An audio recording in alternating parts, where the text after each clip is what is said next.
Hi, welcome back. In this lesson, we're going to move on to the galley, or your kitchen space.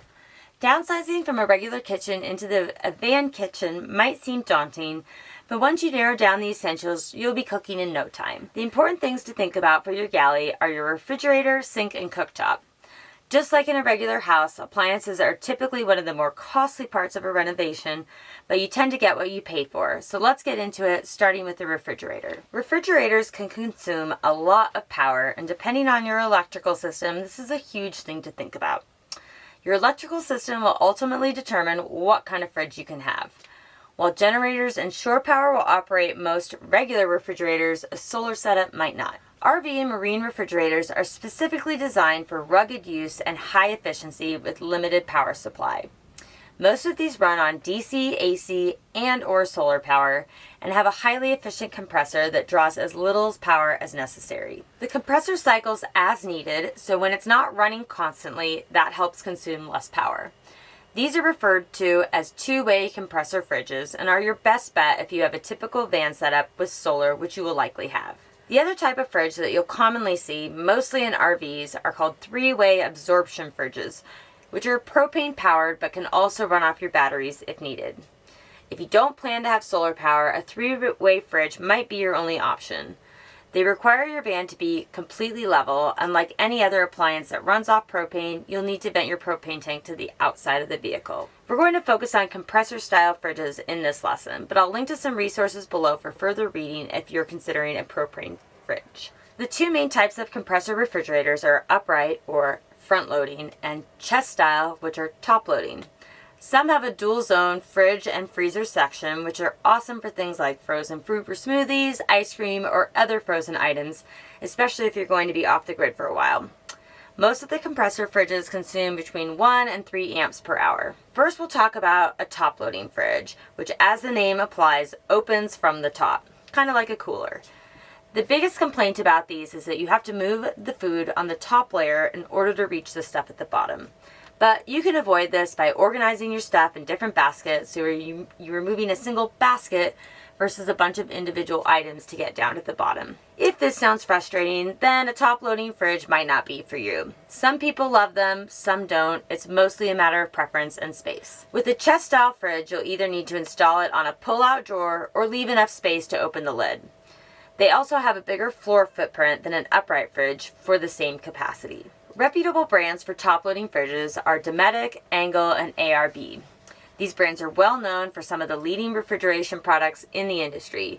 They sip energy, so you won't ever have to worry about drawing too much power. Plus, they come in some different sizes and models, including freezers too. So you have a lot of options. The downside is the cost. They tend to run a couple $100s more than some of their upright fridge counterparts. If energy efficiency and durability are your priority and your budget allows, you really can't go wrong with one of these types of fridges. The other type of compressor fridge is an upright fridge, shaped just like a mini fridge that you might have in your house. This is what I have in this van. It's the Isotherm Cruise Elegance 85, meaning 85 liters capacity. It's the perfect size for my partner and I traveling together in the van. With a little bit of Tetris, we can easily carry a week's worth of fresh fruit and produce inside. In my first van, I had the same fridge except a smaller 65-liter version. We found this to be a little tight for full-time living for 2 people, especially if you have cold beverages that you'd like to keep in the fridge. When determining what size fridge to get, think about how much food you'll be storing and for how long, and how many people you're cooking for, and how many meals a day. You also want to think, how long do you want to go without needing to resupply, and how much space will your galley have for a fridge? I'll quickly touch on what I don't like about my Isotherm fridge. First, I don't think the organization in the front style loading fridge is all that much superior to a chest style fridge. You still have to get down on your knees and take everything out to see what's hidden in the very back of the fridge. Also, when we drive on rough dirt roads, we've had an issue where the shelves fall off their track and smash the food below it. And then finally, every 2 months or so, the side of the freezer ices over and it has to be completely defrosted. This means taking everything out and utilizing a friend or family's fridge while it defrosts, which is frankly a pain. For those reasons, I might consider a chest-style fridge next time. For more details, check out the resources section of this lesson where I've included links to some of the most popular refrigerators for van life. One more thing. Make sure your refrigeration unit has some sort of ventilation around it because they can overheat. You'll see here in my van that my fridge has a vent on both the top and on the side to help circulate the air. As I said earlier, this is a major appliance, so you want to invest in something reliable, efficient, and something that can handle the turbulence of the road. Next up in the galley is the countertop. Countertops can be very cheap or expensive depending on the materials you choose. The things that should influence your choice are material weight, durability, look, and price. Some popular materials are Corian, plywood, bamboo, butcher block, and laminate. IKEA is actually a great place to source inexpensive countertops that you can cut to your desired size, and they have dozens to choose from. In this van, my counter is made of Avonite. I haven't seen this material used in too many other vans apart from ones built by Outside Van, but it's an acrylic, lightweight, and heat and scratch resistant material. It's also LEED certified, which means it meets green building standards, and it's an eco-friendly product. It's lighter than granite and quartz and more durable than Corian, while accomplishing the same white modern look. Both of my vans have had white countertops, and next time I'll say that I may go with something wood colored like a butcher block. The white Avonite is extremely easy to clean, but it also shows all the spots, so it requires frequent wiping down. Alright, we've covered fridges and countertops. Now let's move on to the stove. One of the great things about van living is the ability to enjoy home-cooked meals outside with incredible views. But being able to cook and eat outside isn't always the case, like when you're in cities, during winter, or if the weather turns. So I recommend having the option to cook both indoors and outdoors. While you won't have the sprawled out counter space in your van like you do in your kitchen at home, cooking in the van is not as difficult as some people think. We're going to touch more on this in Module 6, but it's possible and easy to have hearty, healthy meals every single day, and it helps to design a galley that you want to cook in and that feels comfortable. Induction stoves are easy to clean and are great for quick meals. However, you'll need a powerful battery bank and an inverter to run an induction stove. They consume a ton of power, and if you don't take this into account when sizing your battery bank, you won't actually be able to use your induction stove. Because induction requires a more expansive and thus expensive electrical setup, this is not a budget-friendly option. For indoor cooking, induction is considered safer since you aren't combusting gas inside the van. In here, I have a one-burner induction stove that I use almost daily for conveniently making coffee and simple one-pan vegetarian meals, and it also comes in handy on bad weather days. Otherwise, I prefer to do most of my cooking outside.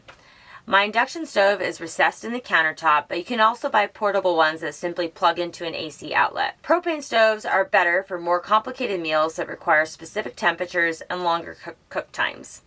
They don't use electrical power, and propane is very cheap. You can buy a small propane canisters like you would for a camping stove, but for a more environmentally friendly approach, I suggest getting a larger refillable tank. Plus, you can also use it for a propane water heater if you choose to go that route. Permanently installing a propane stove into the countertop is one option, but it takes up a ton of counter space and they're frankly a pain to clean. Another option is simply using a portable propane camp stove that you can use for cooking both inside and outside. Setting up a camp stove on your counter works just as well as a built-in one and is more budget friendly. And by utilizing a portable camp stove, you can save space on your countertop or other uses when your camp stove is stowed away. When the weather's good, you'll be able to set up outside and your van won't smell like food, especially if you're cooking something greasy like bacon. If you do cook inside your van with propane, make sure you have proper ventilation to prevent carbon monoxide poisoning. Keeping the windows cracked is essential, and running a fan if you have one is a great idea too. A stove is an essential appliance needed for cooking a wholesome meal, but if you want an oven too, you're also in luck. There are a few portable propane ovens out there, and people seem to love them. They're designed for outdoor use with steady ventilation, so if you do install one inside the van, it needs constant observation during use, and you need to be extra conscious of ventilating it properly. Camp Chef makes a stove and oven unit that work independently of one another, so you can brew fresh coffee and bake bread at the same time. These dual units do have a big footprint though, so you'll need to decide if it's totally worth it. There are other types of stoves on the market, but induction and propane are the two most reliable and popular choices.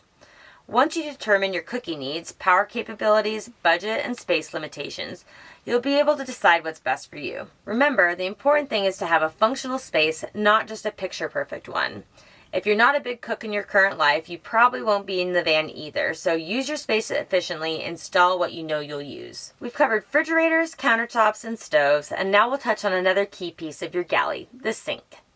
Sinks are pretty straightforward, so we don't need to go into too much detail, but the main thing is that you want a water basin that's big enough for cooking, hand washing, and doing dishes. You can find sinks for a variety of budgets, but know that it's not necessary to spend a lot of money on a sink. Think about what shape sink you'd like and how it will fit into your counter. Rectangular and circular sinks are the most common. If space is a concern, which it generally is because these vans are small, you can include a cover that will pop into the sink, leveling out with the counter. This really helps maximize the counter space when the sink isn't in use. I have a circular, dropped-in stainless steel sink with a pull-down faucet in the van. The faucet and spray nozzle make dish duty much easier.